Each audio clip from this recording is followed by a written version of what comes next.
நான் தான் உங்கள் பேர் கிரில்ஸ். பிரிட்டிஷ் ராணுவத்தில் பணிபுரிந்திருக்கிறேன். இப்ப நான் ஓடி வந்தேன்னா ஹெலிகாப்டர்ல இருந்து இறக்கி விட்ட உடனே ஒரு சிங்கம் என்ன துரத்த ஆரம்பிச்சிருச்சு. உடனே எங்க அம்மா குத்தமிச்சு சாம்பார் சாதத்தை போட்ட உடனே சிங்கம் சமாதானமா போயிடுச்சு.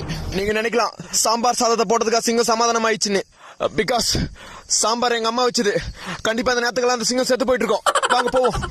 நான் இப்ப வந்திருக்கிற காட்டுல மனிதர்கள் காலடி தடமே பட்டது கிடையாது. ஏன்னா எல்லாரும் ஷூ போட்டு வந்துருவாங்க. வாங்க போவோம். போச்சு. எனக்கு இப்போ ரொம்ப பசிக்கிறதுனால இன்னைக்கு இந்த கல்லுதான் நமக்கு சாப்பாடு. இந்த கல்லுல விட்டமின் டி புரத சத்து இருக்கிறதுனால ரொம்ப காரமா இருக்கு. பட் இருந்தாலும் என் பொண்டாட்டி வைக்கிற இட்லியோட இந்த கல் எவ்வளவு மேல் தான். ஹெலிகாப்டர் வந்துச்சு. கிளம்ப வேண்டிய நேரம் வந்துடுச்சு. கயிறு இருந்துச்சுடா. கயிறு